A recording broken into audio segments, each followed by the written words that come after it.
wa murasaha inna rabbi laghafurur rahim. Ya tajri bi mawjin kal jibal wa nada nuhu ibnahu wa kana fi ma'jidi ya bunayya arkam ma'ana ya bunayya arkam ma'ana wa la takun ma'al kafirin. Qala sa'awi ila jabaliya ibni minal ma' qala asima yawma min amrillahi illa man rahim wa hala bainahuma al-mawju fakana minal mughraqin. Qila ya aradu bala'i ma'aki wa sama'u aqli'i wa ghibal ma' wa ghibal ma'u wa qudiyal amru wa istawat ma'al jud wa qila bu'adan lil qawmil zalimin.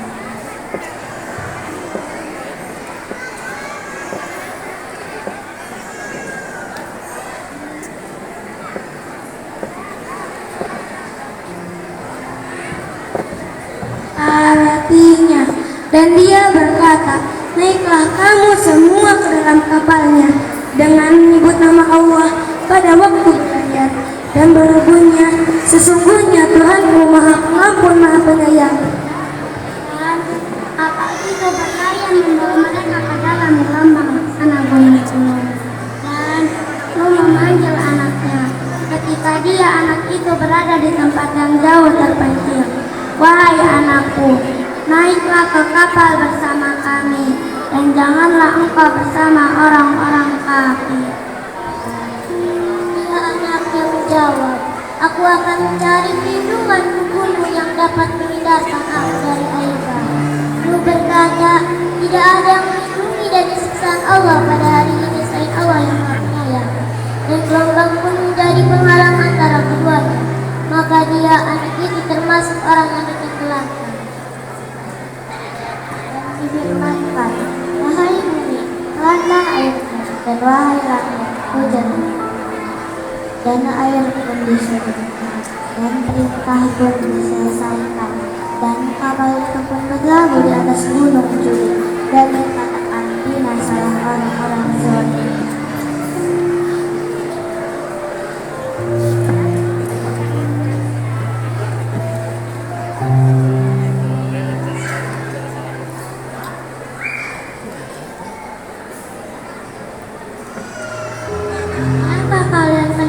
Ceritakan, siapakah itu? Kenan adalah putra Nabi Nuh yang tidak mau taat kepada kedua orang tuanya, meskipun ayahnya itu seorang nabi. Nabi Nuh diangkat menjadi nabi saat berusia 500 tahun. Namun dalam dakwahnya selama 5 abad itu hanya mempunyai pengikut sebanyak 80 orang. Kaumnya sangat sulit diajak beriman kepada Allah. Nabi Nuh berdoa agar Allah menurunkan azab, dan Allah pun mengabulkan doanya dan memerintahkan Nabi Nuh untuk membuat perahu. Rencana Nabi Nuh untuk membuat perahu itu menimbulkan ejekan dari kaumnya, karena menurut mereka sangat aneh membuat perahu besar di daerah yang tandus dan kesulitan untuk mendapatkan air. Karena melaksanakan perintah Allah, Nabi Nuh tetap mengerjakan pembuatan perahu itu hingga selesai. Setelah pembuatan perahu itu selesai, Allah menurunkan hujan secara perlahan. Hujan itu mulai mengenangi seluruh daratan. Nabi Nuh alaihissalam mengajak putranya untuk naik ke atas perahu bersama kaum lainnya. Akan tetapi Kan'an dan Nabi Nuh mengabaikan ajakan Nabi Nuh untuk naik ke atas perahu itu. Hanya kaum beriman saja yang ingin naik ke atas perahu Nabi Nuh itu. Hujan tak kunjung berhenti. Terjadilah banjir yang sangat hebat dengan ketinggian air hampir sama dengan ketinggian gunung. Saat itulah Nabi Nuh tetap memanggil putranya Kan'an agar bergabung bersama orang beriman dan naik ke atas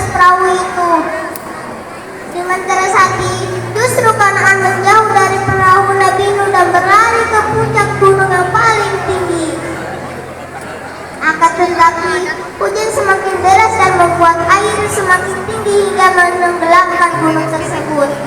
Maka tenggelamlah Kanaan bersama orang-orang yang tidak ingin beriman kepada Allah Subhanahu wa Ta'ala. Kisah ini merupakan contoh seorang anak yang tidak mau patuh terhadap kedua orang tuanya sampai celaka di akhir hayatnya. Peristiwa tersebut harus dapat dijadikan peringatan bagi kita agar jangan sampai menjadi anak yang durhaka terhadap kedua orang tuanya. Setiap orang tua selalu memberikan kebaikan bagi anak-anaknya. Karenanya anak harus hormat patuh terhadap kedua orang tuanya agar hidupnya selamat di dunia dan akhirat.